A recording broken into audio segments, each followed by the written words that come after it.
merci d'être ici aujourd'hui avec nous pour cette session qu'on organise dans le cadre de Formatic Community.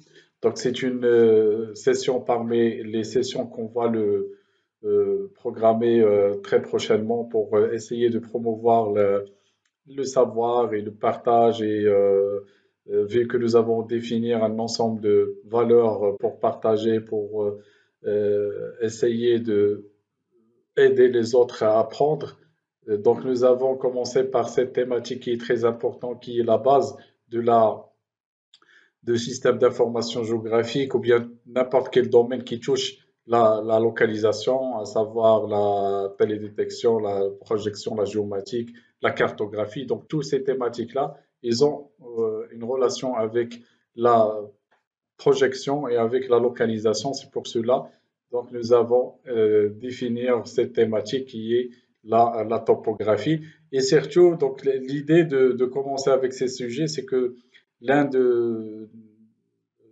l'un des membres qui est avec nous dans la communauté, il a commencé, donc c'est quelqu'un de Lauréat de l'IAV, il a développé une application qui permet de faire des transformations cartographiques et j'ai dit pourquoi pas de leur donner tout d'abord la parole à nous montrer qu'est-ce qu'il a fait et qu'est-ce qu'il a développé, sur quelle base et quelles sont les transformations qu'il a utilisées, quelles sont les fonctions mathématiques qu'il a utilisées pour faire ses calculs mathématiques à travers une application. Je le remercie tout d'abord parce qu'il a partagé cette application dans la communauté. J'invite aussi les autres. Donc, même pas, il a fait quelque chose de bien, donc il la partage comme ça. On peut apprendre, on peut aider les autres à améliorer leur niveau de savoir. Donc c'est pour cela que j'ai dit pourquoi pas de faire une petite introduction de cette thématique qui est la projection de la topographie et de leur donner la parole à nous montrer qu'est-ce qu'il a fait et ce sera la base de la discussion et la base de nos échanges.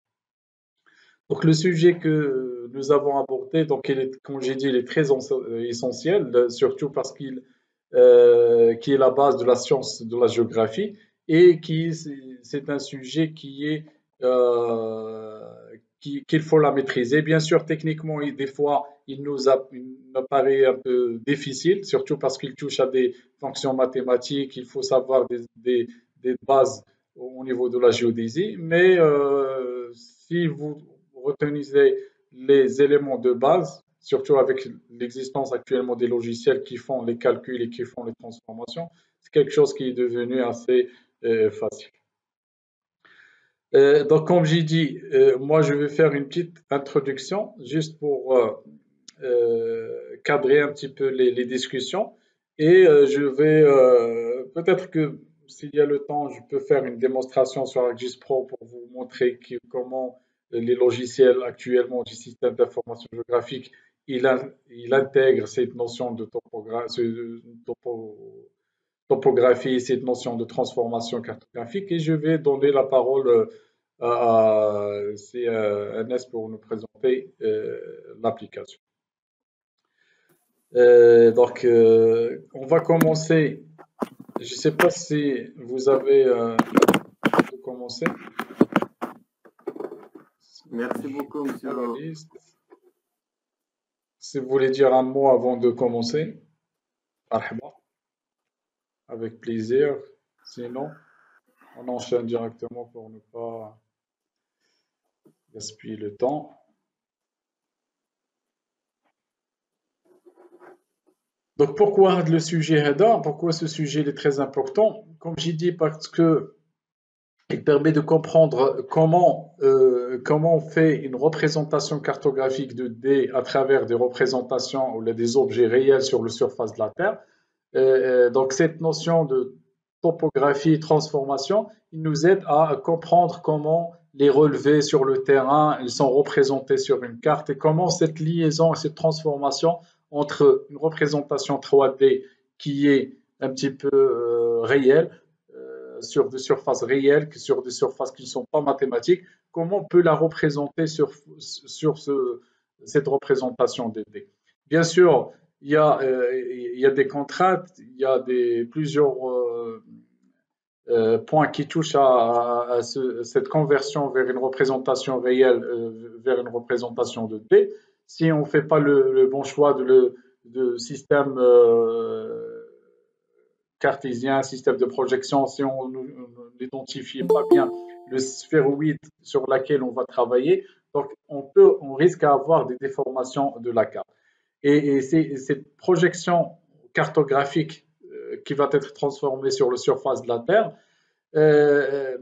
Des fois, donc si on donne des exemples sur des déformations, on peut avoir des dégâts au niveau, surtout pour les gens qui travaillent avec le tracking, qui travaillent sur les navigations maritimes. On peut avoir des risques et des erreurs critiques qui peuvent impacter des dégâts graves.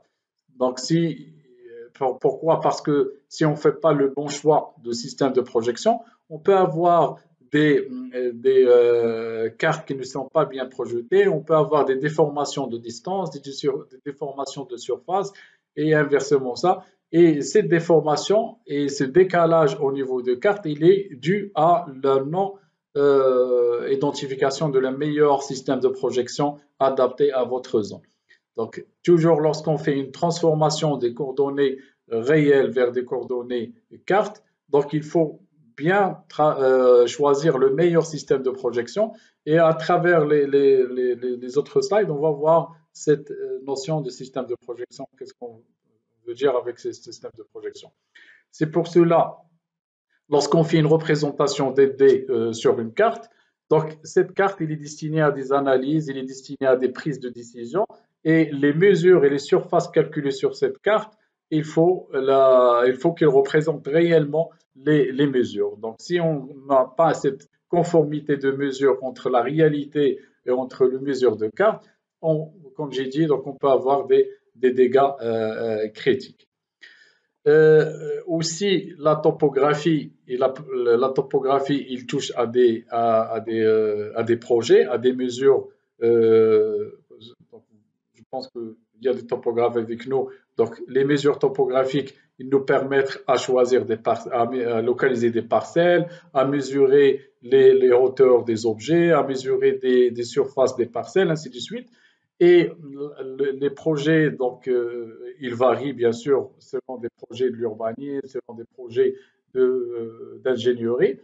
Et les cartes, ou bien les coordonnées qu'on va récupérer, donc, on peut l'avoir si on ne fait pas une mauvaise compréhension de ces coordonnées, on risque d'avoir des erreurs aussi de dimension, des erreurs d'emplacement et des erreurs au niveau d'implantation des projets d'infrastructure en général.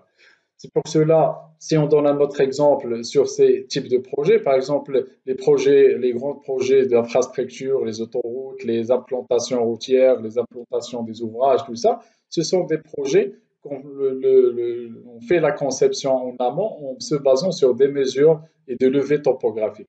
Si on ne fait pas bien ces levées topographiques qui ne sont pas précis, donc ça veut dire les cartes qu'on va générer, les réalisations et les conceptions qu'on va mettre en place, ce sont des conceptions qui ne sont pas réalistes et dans ce cas-là, on risque d'avoir aussi des erreurs d'implantation. D'autres points qui sont très importants et qui touchent à ce sujet-là de la topographie, c'est la réalisation des applications en général. Donc, lorsqu'on fait la mise en place des applications, on a une multitude de données, on a des zones qui sont très variées, on a des applications qui sont représentées à l'échelle globale, à l'échelle locale, des applications très pointues, et des applications de l'environnement, d'infrastructure ou bien d'analyse globale. Et si on ne fait pas le choix par exemple, des applications de navigation aussi, ils sont liés à ce sujet. Si on ne fait pas le bon choix du système de projection, donc on ne peut pas mettre en place des applications exploitables et des applications adaptées à des échelles bien précises. Donc c'est pour cela qu'il est très important de savoir aussi la notion topographique en fonction de l'échelle et comment passer d'une représentation mondiale vers une représentation locale en se basant sur ces méthodes de transformation. Le dernier point, c'est le point d'interopérabilité aussi, parce que si dans un SIG ou bien dans une solution, ou bien même dans des projets, si chacun il travaille avec des logiciels différents, chacun il travaille avec des échelles différentes, et si on n'a pas cette méthode de transformation et de passage d'une représentation vers une représentation, on ne peut pas avoir une standardisation, on ne peut pas avoir des projets qui consolident l'ensemble des données. C'est pour cela donc l'outil utilisé, le choix de l'outil utilisé dans le calcul topographique, il faut qu'il prenne en considération cette possibilité aussi d'échange et de reconnaissance tout d'abord des systèmes de projection et deuxièmement d'échange entre ces systèmes de projection à travers les mesures de transformation. Donc j'ai essayé juste de mettre quelques points qui nous montrent un petit peu l'importance de la maîtrise de ces sujets-là, de la topographie, de la projection cartographique. Et après, je vais vous donner juste une petite définition donc, de la topographie. Donc tout simplement pour les gens qui n'ont pas des éléments de base pour la topographie, c'est juste, la topographie, c'est une science, c'est des calculs mathématiques qui nous aident à faire des représentations surface à travers des représentations réelles. Donc, comment on peut représenter des objets sur la surface de la Terre en utilisant des représentations cartographiques. Par contre, la projection cartographique, c'est des fonctions, c'est des calculs mathématiques qui nous aident à faire cette transformation. Donc, passer d'une représentation 3D vers une représentation 2D. Et bien sûr, lorsque je dis fonction mathématique, on ne peut pas l'utiliser sur des surfaces réelles parce que les surfaces réelles, ce qu'on appelle les géoïdes, c'est un peu, n'est pas uniforme, comme vous voyez dans cette image-là. Donc c'est un peu difficile d'appliquer les fonctions mathématiques. C'est pour cela qu'on fait appel à des ellipsoïdes, à des surfaces mathématiques qui vont nous aider à faire des calculs, à faire des localisations.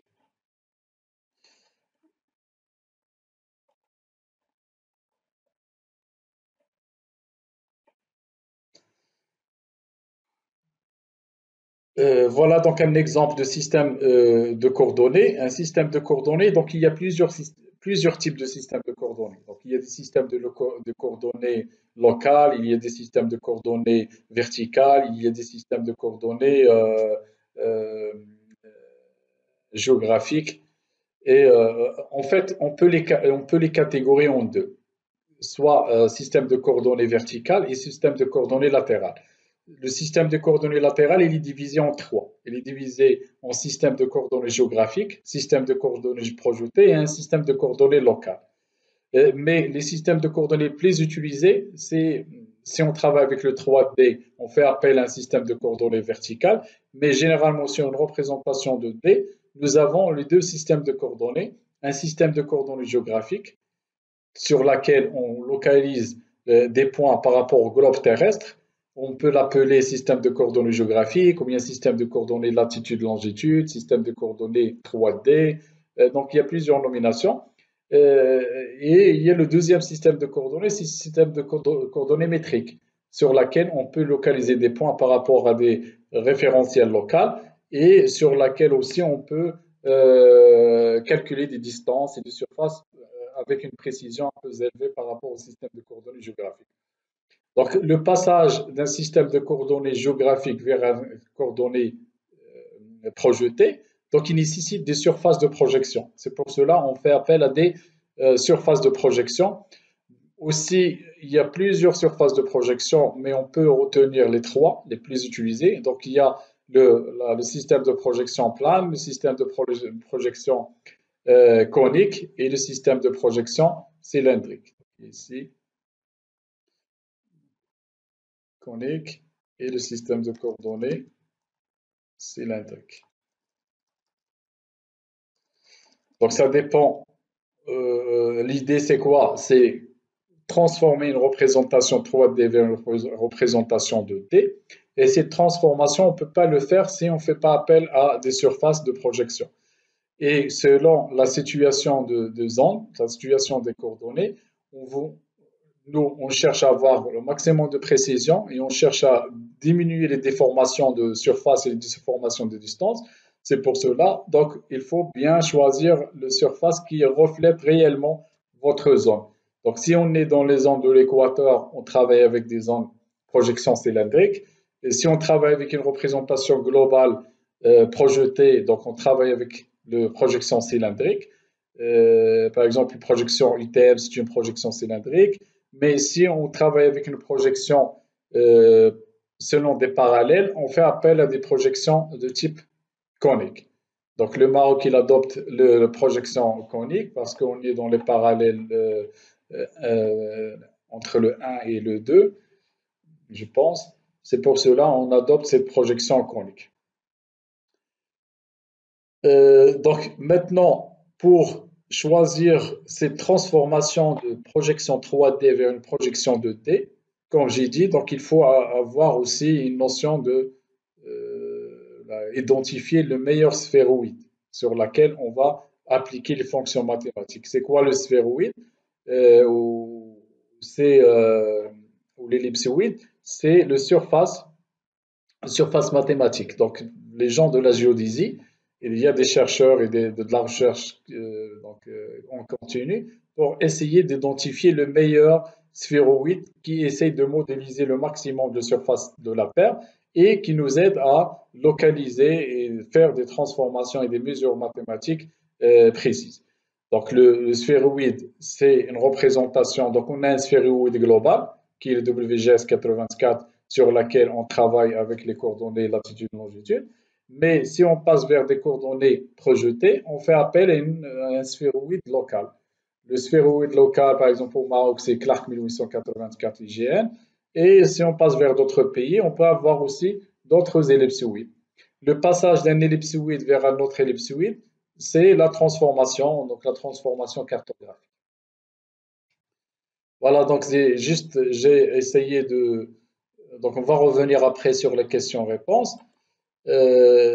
Pour vous donner un exemple sur l'effet de la projection sur les objets, par exemple ici, donc nous avons des objets, et sur ArcGIS Pro, vous avez la possibilité de travailler avec les différents types de projections. Donc, vous avez la projection géographique, vous avez la projection cartésienne, bien sûr, chaque pays, donc il adopte un ensemble de projections cartographiques, géographiques bien projetées. Et ici, par exemple, ce projet-là qui regroupe deux couches de données, donc qu'est-ce qu'il adopte? Il adopte le système de projection défini ici. C'est donc ici, donc, Asia Nord Albert Equa.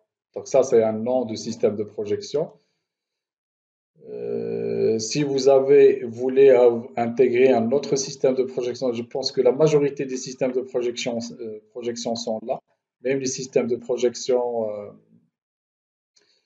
des données 3D. Donc, si vous ne trouvez pas un système de projection, vous pouvez l'ajouter, vous pouvez l'importer bien sûr.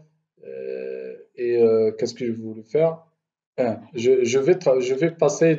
Donc, actuellement, la carte qui est là, qui est projetée dans ce système de projection et qui nous a donné ces surfaces-là, on va essayer de passer vers un système de projection, par exemple Nord-Maroc. Et on va voir qu'est-ce qui va se passer.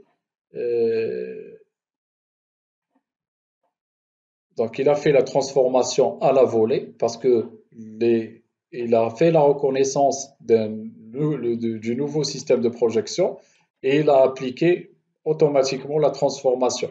Donc, la transformation qu'il a appliquée, il a passé vers un système de projection WGS 84 vers un système de projection Nord-Maroc avec cette transformation-là. Et comme vous avez vu, donc il a fait un recalcul de surface et recalcul des coordonnées. Il a carrément déformé les objets. Donc si on fait des analyses de surface, des analyses de distance dans un système de projection qui n'est pas adapté, donc on risque d'avoir des mesures. Pour notre cas, si je présente la carte du globe terrestre, vous pouvez voir aussi l'impact de projection. Et vous pouvez tester, faire des calculs. Donc, par exemple, ici, si je dézoome, on peut voir facilement qu'on est dans une projection conique, conforme conique, parce que j'ai mis Norma Rock. Donc, il est en train de télécharger l'image dans sa globalité. Voilà, donc vous voyez que ici, donc la représentation, il est conforme conique. Et pourquoi il est conforme? Parce qu'il assure la conformité du cette zone Norma-Rock. Vous voyez que les autres zones, ils sont déformées. Donc si je traite des cartes à l'échelle globale, donc j'ai pas le droit d'utiliser cette projection-là. Donc il faut que je passe vers une projection qui est un peu global. Donc, je peux adopter une projection WGS 84, la WebMercator, ça dépend de votre cas d'étude. Donc, si j'utilise Mercator, WGS 84, je peux avoir une représentation cylindrique. Donc, la représentation cylindrique, on voit que les pays au niveau de l'équateur, ils sont en conformité.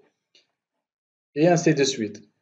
Bien sûr, ça c'est des transformations qu'on essaye de le faire à la volée, mais si vous voulez faire des transformations physiquement au niveau de votre carte, pourquoi? Parce que il faut, parce que c'est un peu difficile de vous donner le maximum dans une présentation, mais ça ne cache pas.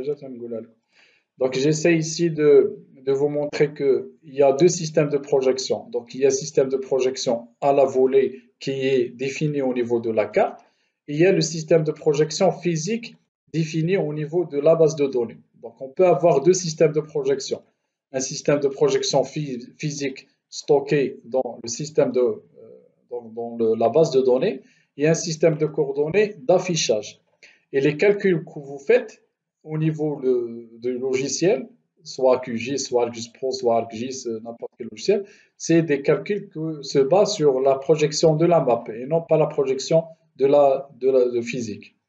Si vous voulez faire une transformation de ces données physiques, projection physique, donc il faut appeler à les outils, donc selon le logiciel que vous utilisez. Donc il y a des outils d'analyse qui font cette possibilité de transformation des données d'un référentiel à l'autre. Donc, projection, donc, je vais faire ici project. Il y a plusieurs outils. Donc, projection raster, projection vecteur, qui font le recalcul des coordonnées. Donc, ici, par exemple, ces données sont projetées dans le référentiel WGS 84. Je peux la transformer vers un autre système de projection. Donc, je peux le définir ici. Par exemple, je peux la retransformer vers le système Norma-Rock. Bien sûr, en utilisant la projection. Il y a un point qui est très important parce que des fois, on travaille avec des projections. C'est des problèmes qu'on le rencontre généralement. On travaille avec des projections, mais c'est des projections qui ne sont pas reconnues avec le logiciel. Donc, toujours, il faut revenir aux paramètres définis au niveau du logiciel et voir l'identifiant de la projection. Ça, c'est un standard international des projections. Et si vous voyez que le logiciel il a affecté un ID à votre projection, ça veut dire qu'il a fait la reconnaissance de la projection. Donc, vous pouvez l'utiliser. Mais des fois, on travaille avec des projections, mais qui ne sont pas reconnues avec l'outil et on risque d'avoir des erreurs aussi au moment de la transformation. Il y aura des décalages dans vos données. Et parmi les problèmes qu'on rencontre, lorsqu'on superpose plusieurs données qui ont plusieurs sources de projection, si l'identifiant de la projection n'est pas reconnu par le logiciel, on aura automatiquement des décalages au niveau des données. Bien sûr, les paramètres de la projection, et ça c'est l'importance aussi de travailler avec les logiciels ArcGIS Pro, parce que chaque version, il y a des mises à jour au niveau des paramètres de projection. Sur QGIS aussi, donc il y a une période, donc la période de mise à jour c'est un peu élevée par rapport à GIS Pro, mais quand même, chaque version, donc il faut aussi vérifier les paramètres de projection pour voir la dernière version adoptée par vos pays. Voilà, donc généralement, j'ai essayé de vous donner le maximum par rapport à mon intervention. On peut revenir après si vous avez des questions. Je donne la parole à CNS si vous voulez dire d'autres choses. C'est aussi l'occasion de vous de prendre la parole. Donc, merci beaucoup, Monsieur Lailman, pour cette introduction. Donc, bonjour à tous et à tous. J'espère que vous allez bien. Permettez-moi tout d'abord de me présenter. Donc, je suis Anas Sengour, étudiant en sciences géomatiques et ingénieur topographe à l'IAV Hassan II. Avant de poursuivre, je tiens à remercier tous les participants pour leur présence. Je souhaite également exprimer ma profonde gratitude à M. Lailman pour son intervention ou pour son initiative d'organiser ce live. On va commencer par notre sujet qui est, je vous poursuis tout.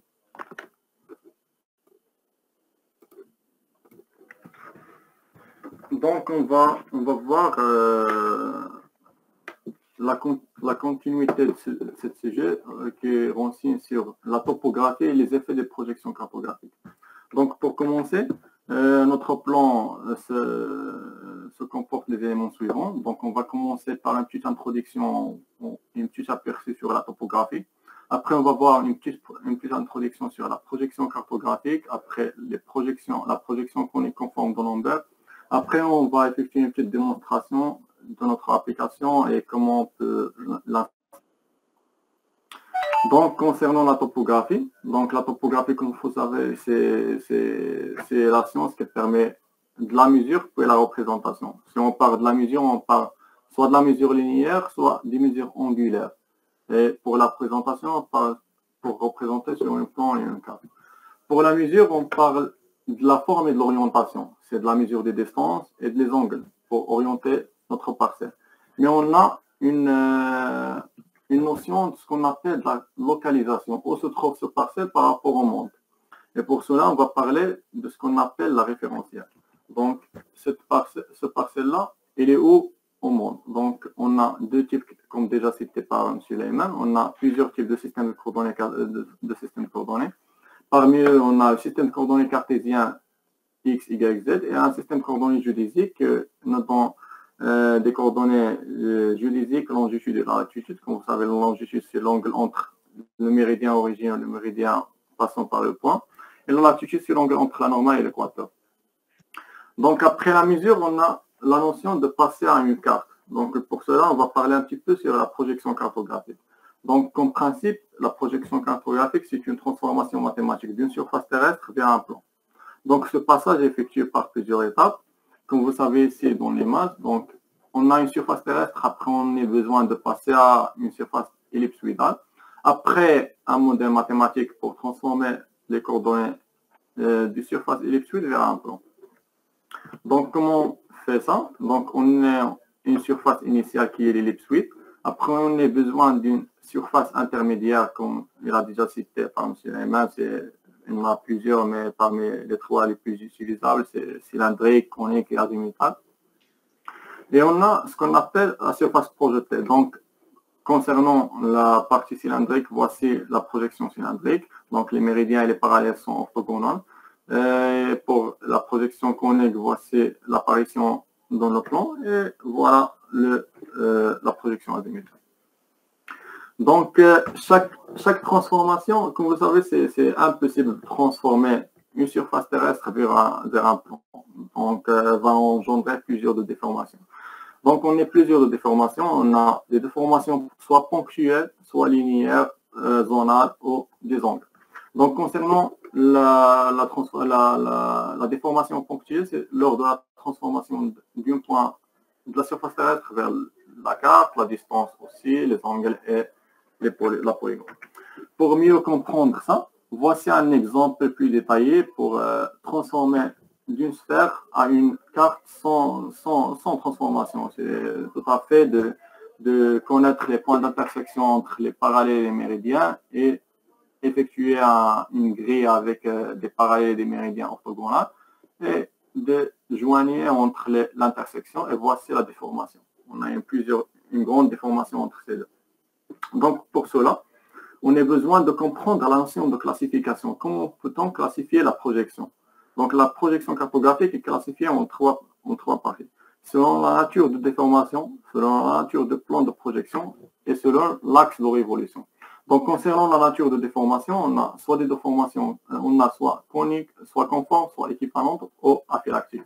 Pour la conforme, c'est la conformité des angles. C'est-à-dire, lors de la projection, la forme et l'orientation de la parcelle reste la même lors de la présentation. Et concernant l'équivalence, c'est la conformité de surface. C'est-à-dire, lors de la transformation, la même surface sur l'ellipsoïde reste sur le plan. Et aphylactique, c'est hybride, c'est regroupe tous les deux et minimum par rapport aux deux. Concernant la nature et le plan de projection, c'est déjà cité par M. Lehmann, on a trois. Et par l'axe de révolution, c'est la position de l'axe. On a trois. On a soit normal, soit transversal, soit oblique. Donc, comment peut-on choisir entre ces trois parties-là? Donc, pour le choix de la projection, est tributaire à des objectifs fixés, soit par le gouvernement, par la forme du territoire et par la situation géographique. Concernant le gouvernement, c'est-à-dire les exigences, les besoins des territoires. Est-ce qu'on a besoin d'effectuer des gestions foncières? Donc, on a besoin de garder la forme, les orientations, etc. Est-ce qu'on a besoin de garder les surfaces, etc. Et on aussi renseigne sur des notions politiques. Par exemple, c'est mieux d'utiliser des projections comme les pays voisins pour simplifier la délimitation des limites en cas de quelque chose entre les pays, etc. Concernant la forme, c'est mieux, on a plusieurs formes, donc selon la forme, on peut utiliser la projection. Pour les zones qui ont une grande étendue est-ouest, c'est mieux d'utiliser la projection conique. Et pour les zones qui ont une grande étendue nord-sud, c'est mieux d'utiliser la projection cylindrique. Et pour la situation géographique, comme il a déjà cité par M. Lehmann, donc les zones qui ont à côté de l'équateur, c'est mieux d'utiliser la projection cylindrique. Les zones à côté des pôles, c'est mieux d'utiliser les projections azimutales. Et les zones qui ont entre le pôle et l'équateur, c'est mieux d'utiliser la projection conique. Donc, concernant la projection conique conforme, on va utiliser au Maroc. Donc, comme vous savez, ils ont divisé le Maroc en 4 zones. Donc, cette division en 4 zones, c'est pour minimiser la déformation linéaire. Donc, pour cela, donc chaque pays a utilisé ce qu'on appelle des ellipsoïdes locales pour minimiser les déformations. Par exemple, si on a un pied là, donc voici l'ellipsoïde global qui est là, il y a un grand éloignement entre les deux. Donc, c'est mieux d'utiliser un ellipsoïde local pour minimiser ou pour l'approcher la surface terrestre avec la surface ellipsoïdale avec la surface du géoïde, comme il a déjà cité par M. Lehmann.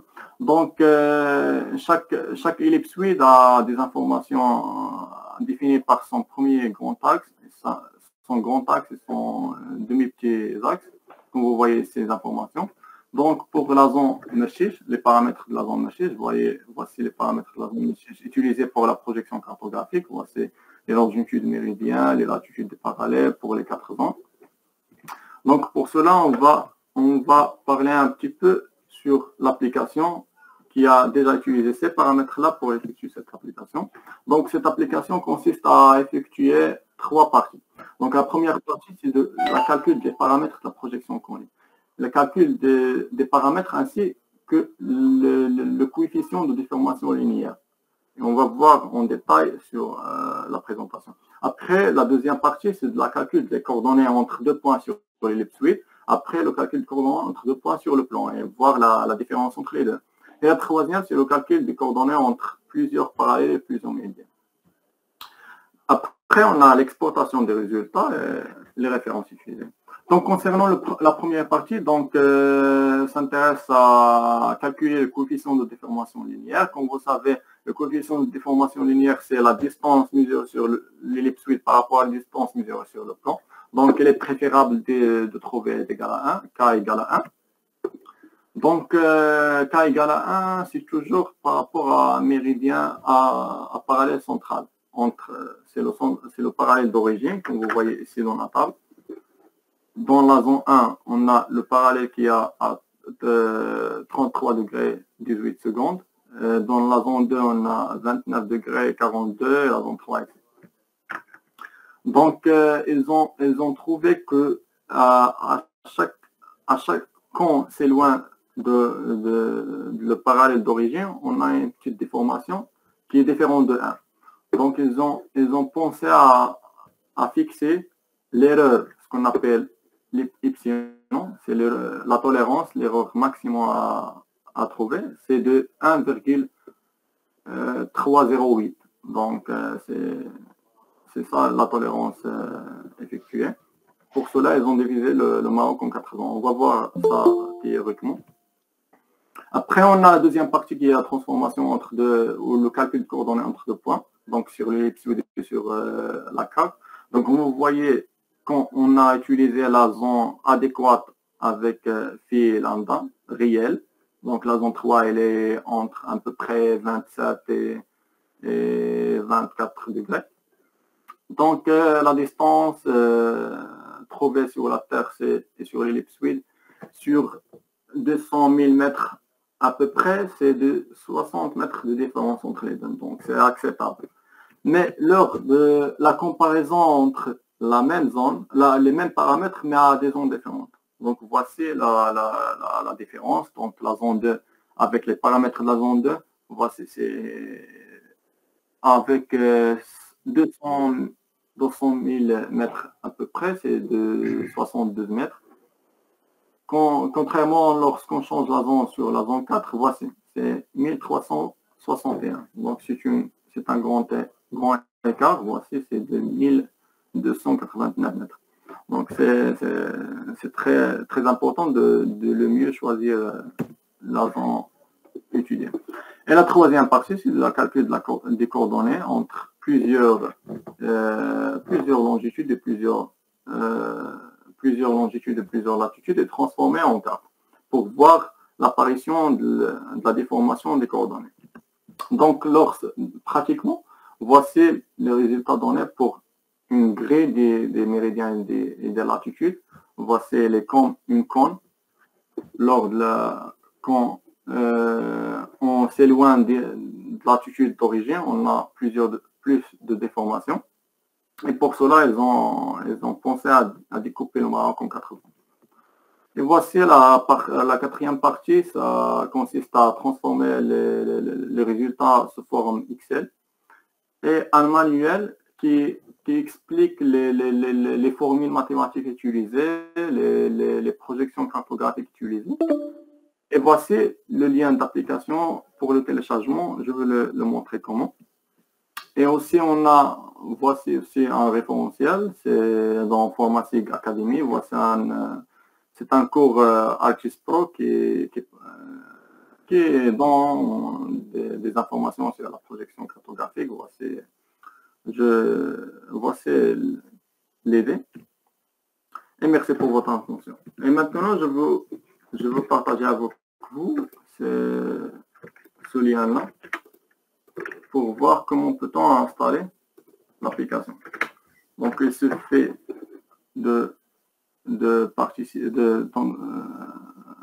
d'accéder à ce drive. Et voici les trois. Voici la fiche de projet.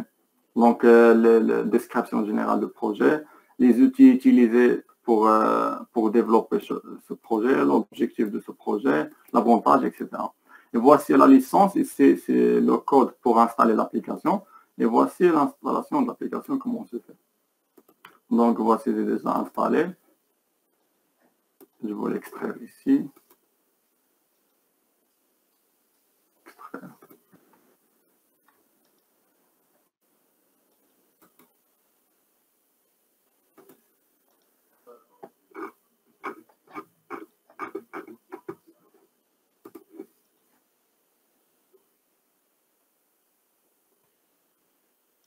Voici.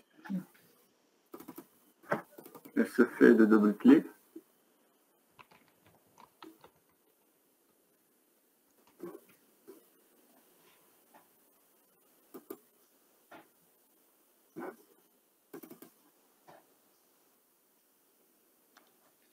Si Anas, j'ai partagé un deuxième lien, s'il y a une coupure parce qu'il nous reste 10 minutes pour le lien Oui, est là. Donc, notez à faire comme avec le deuxième lien pour passer au deuxième meet.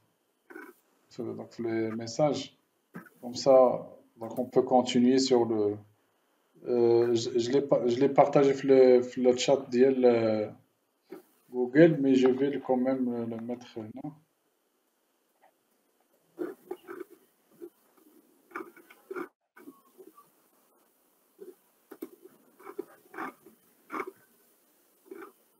Donc, cliquez sur le chat, sur les messages. Voilà. Au cas où, parce que va 7 minutes, il va le deuxième lien. d'accord.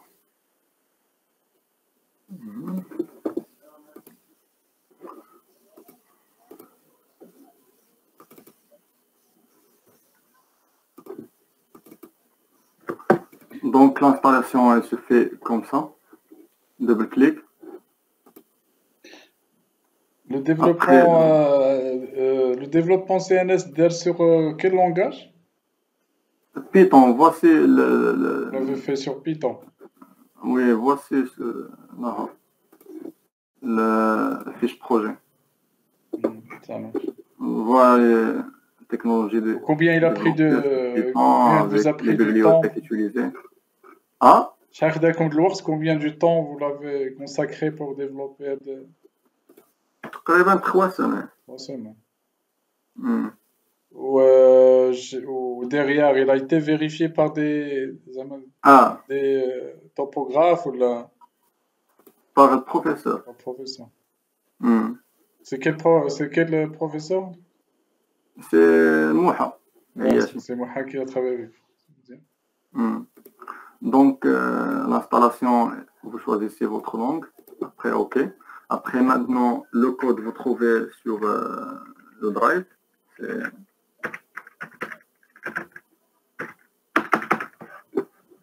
suivant. Ici, si vous voulez créer les comptes sur le bilan, effectuez suivant. Et installer. Donc, enfin, vous trouvez l'application comme ça. Donc, voici l'application. Vous pouvez, il y a 6 icônes ici. La première, c'est la description. La deuxième, c'est le premier parti qui consacre sur le calcul de coefficient de déformation. La deuxième, c'est le calcul entre deux points sur l'ellipsoïde et sur le géoïde. Et voilà le coefficient de déformation entre les deux points, la distance sur le plan et la distance sur l'ellipsoïde, ainsi que les coordonnées x, y des points. Le troisième, il existe 3 parties. C'est le calcul du coefficient. Après, les calculs des coordonnées entre l'ensemble des méridiens et des parallèles, choisissez. Vous choisissez ici phi max et phi min, la longitude maximum et minimum et la latitude maximum et minimum.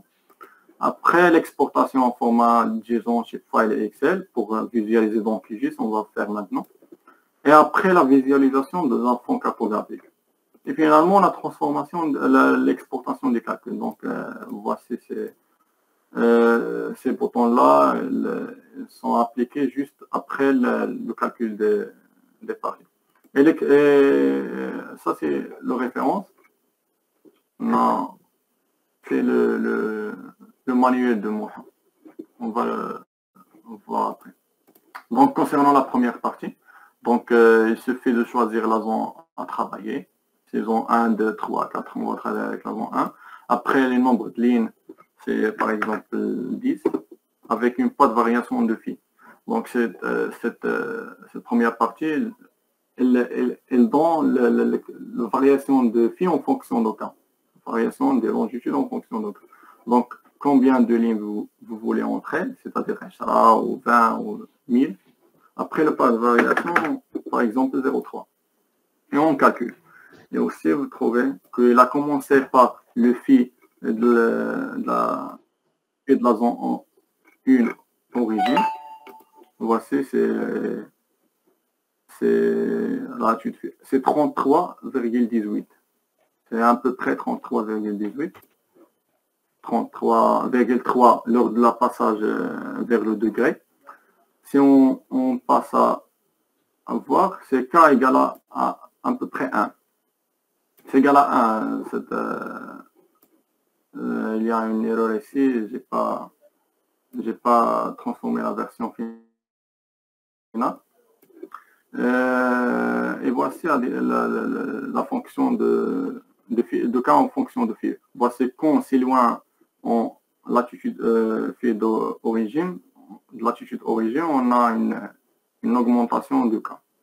Donc pour cela, ils ont pensé à fixer l'erreur ici.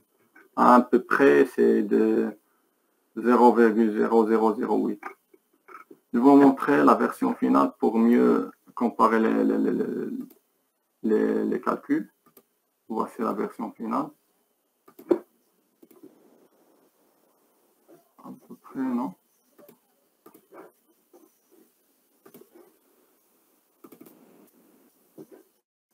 Non, c'est ça.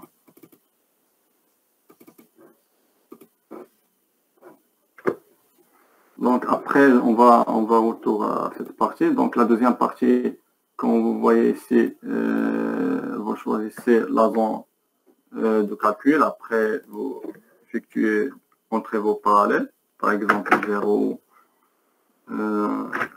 c'est la zone 1, donc à peu près combien entre la zone 1, entre 33 degrés à peu près. Donc 33, de 31, 32, et le point F c'est 33, 31. Là c'est à peu près moins 7, moins 4, moins 4.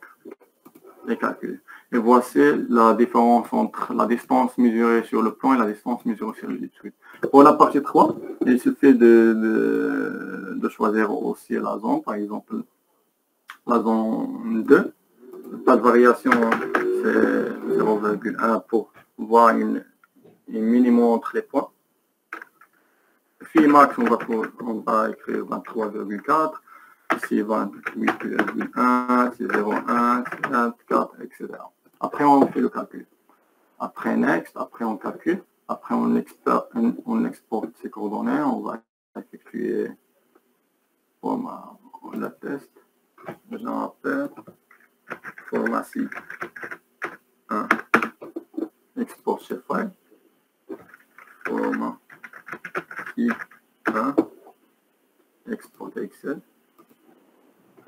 Format C. 1. Et vous voyez, et finalement, vous pouvez visualiser les points, visualiser les méridiens et les parallèles. Voilà, il y a les méridiens et les parallèles.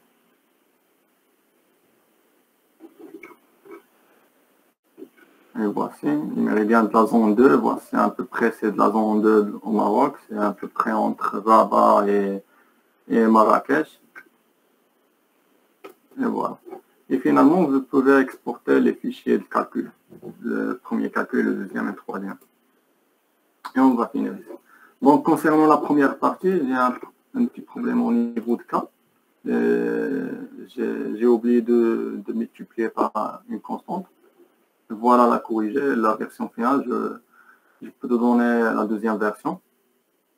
La deuxième version, elle est en cours. Donc, c'est ça la deuxième version. Il y a plusieurs types de projections. Donc, on va commencer par la première qui est déjà prête. Donc, c'est ça. Et voici, on a ajouté la partie unité de degré en grade. Donc, on est en cours d'améliorer pas à pas. Donc, on a effectué l'avant 1, 10, 0,3. Lors de la calcul, vous pouvez trouver maintenant la coefficient de déformation en zone centrale, c'est de 1. 1, 0, 0, 0, 0. Donc, c'est la distance sur le plan égale la distance sur la carte, la distance sur l'ellipsoïde égale la distance sur le plan sur ce parallèle-là.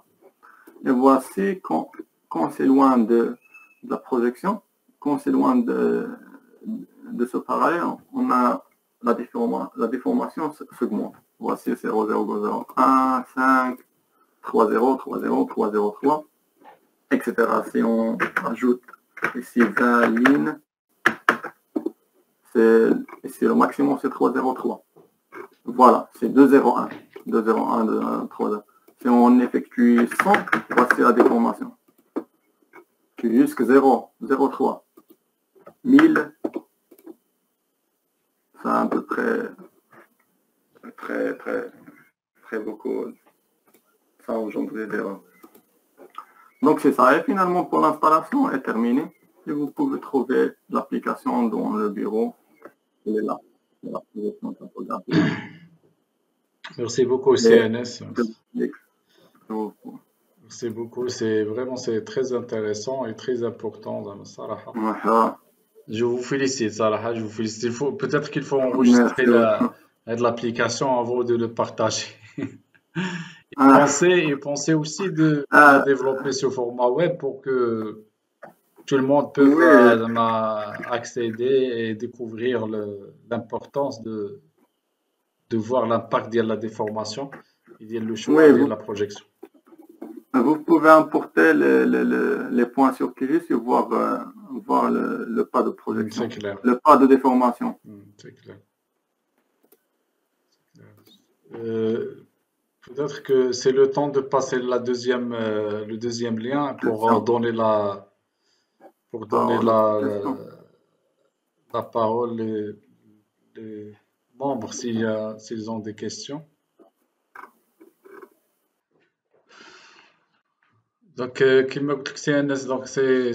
merci beaucoup et c'est très intéressant, Sarah. Donc, c'est grâce à ces échanges-là qu'on apprend. صراحة دونك وهذا هو لامبورطونس زعما ديال هاد ليدي ديال لا كوميونيتي سي كل واحد يتعلم من الاخر دونك ما تنيجليجي حتى شي بريزونطاسيون il faut jamais négliger une présentation ولا quelqu'un qui partage avec vous de l'information تاخذ منها شي حاجه et c'est pour cela زعما هاد donc je tiens بعدا à vous remercier كلكم les personnes qui ont participé à la communauté ou à cette aventure de partage avec les autres. C'est pour cela que je vous engage à échanger le maximum. Il ne faut pas négliger avec le savoir dire. كل واحد عنده une compétence, كل واحد il a دي بي في شي partie. والبارتاج هو اللي كيخلينا نزيدو نتعلمو. كتحس براسك انك انت au moment du partage انت كتعرف راسك فين عندك un manque et tu vas essayer de la développer au fur et à mesure. نعاود لا حتى واحد ما زاد معلم. Personnellement انا نهار اول مره درت شي بريزونطاسيون يعلم الله كنتو حاضرين غتهربوا ولا واحد مع l'expérience تبدا تعرف les points faibles et tu vas essayer de la développer. Et c'est pour cela هاد l'idée هادي dernièrement ديال les communautés parce que avec l'auto-formation c'est très important aussi essentiel actuellement مع هاد la masse de l'information la masse ديال les réseaux sociaux la masse d'information qui circule ما يمكنلكش انك تشد كلشي كل واحد كيكون قادر انه يشد une partie ولكن lorsqu'il va partager مع الاخرين ولا اخر تيبارطاج معنا on essaie à développer le maximum nos connaissances. C'est pour cela زعما هاد la création ديال هاد la communauté il a été faite فهاد le principe هذا pour qu'on puisse développer واحد le réseau بيناتنا وهذاك لو ريزو كل واحد عنده واحد لا فالور اجوتي qu'il va partager مع les autres. Si Anas اليوم il a pris l'initiative à partager avec nous ce qu'il a fait jusqu'à maintenant, ce qu'il a fait c'est extraordinaire. Il nous a donné l'opportunité de discuter, de rediscuter la partie de la topographie. أنا personnellement نسيت شي حوايج دابا وليت كنتفكرهم. C'est pour cela. Donc هذه القضية ديال le partage, c'est très important. وحتى pour les autres intervenants, les autres membres, si vous avez des idées ou là, si vous voulez faire une présentation, donc vous êtes les bienvenus. Votre participation donc, est toujours appréciée et on est ouvert là pour qu'on puisse développer le maximum et partager. Je ne sais pas si pour les autres, si vous avez des choses si vous avez des questions à développer ou sur laquelle on peut discuter, comment vous avez trouvé la présentation, si vous avez des remarques en général sur la communauté. مرحبا.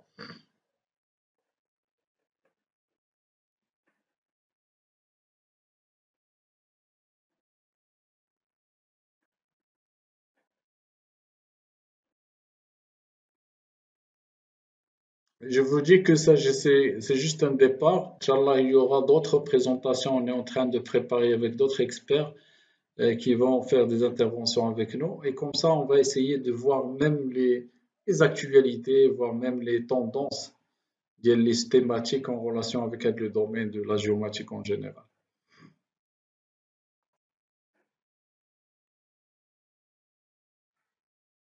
في حاجة à dire?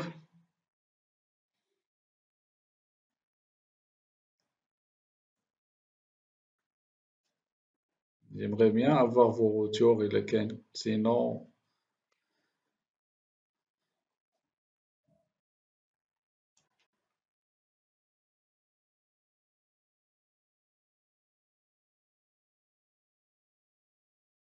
شكون هو المتطوع la semaine prochaine?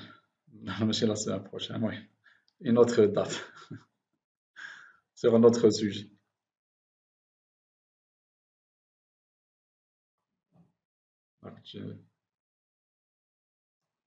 كنت شي متطوع؟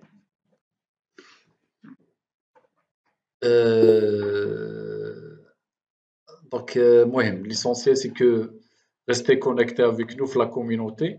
Je vais partager avec vous les dates parce que ne sont pas encore confirmées. Il y aura des présentations avec. Tiens, partager avec la communauté. Oui, Omeima, si vous voulez dire quelque chose, vous pouvez ouvrir le micro.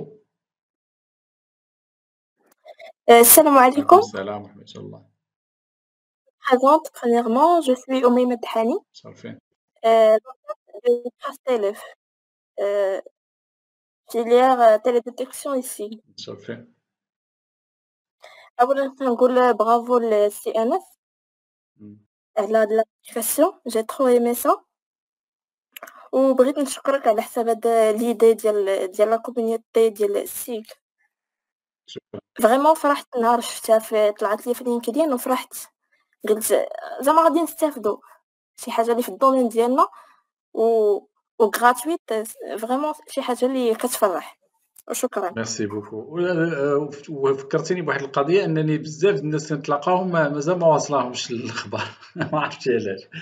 تلاقيت ديرنييرمون واحد لي زيتيديون ولوسكو جي بروبوزي ليدي فرحوا حتى هما، ولكن ما وصلهمش لانفورماسيون الوغ كو اون اسي دو بارطاجي لو ماكسيموم مع لي زيتيديون.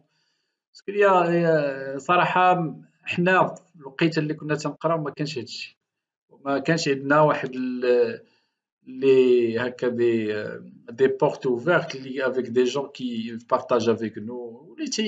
حتى des gens des fois حتى les membres il كانوا parce que des fois تنرجع l'historique ديال les messages تنشوف des gens مثلا كيكون عندهم des problèmes, des gens اللي كيكون عندهم des choix à faire وما كيكونوش عارفين.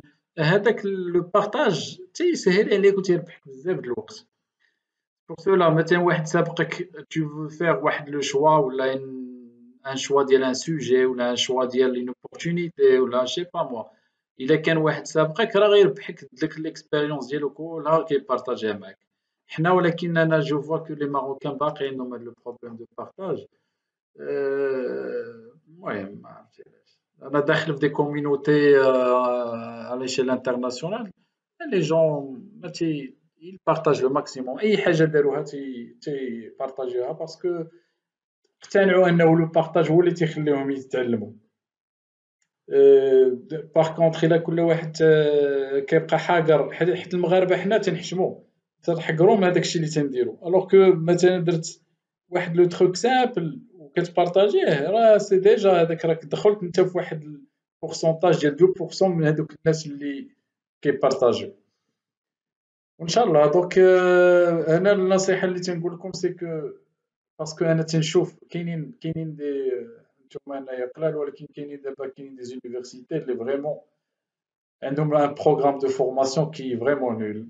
كاينين دي زيكول تبارك الله، كاينين دي زيكول اللي عندهم بروغرام شارجي و لو كونتوني لي بيرتينون، ولكن كنشوف دي ليسونس و دي ماستر اللي كنحشم انا تكون تسمي هذيك ماستر ولا ليسونس.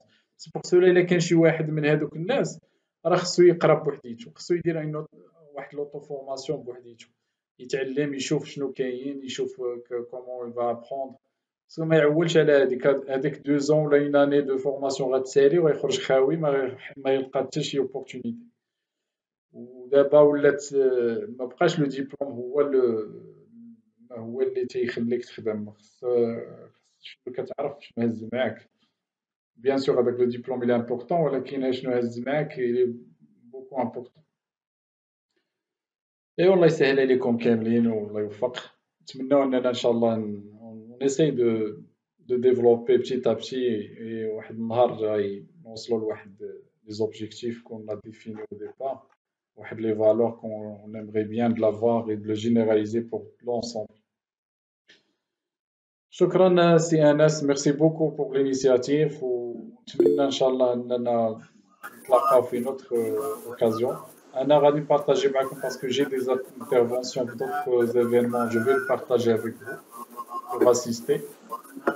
Aussi qu'il y a d'autres personnes qui veulent faire des présentations, contactez-nous avec plaisir.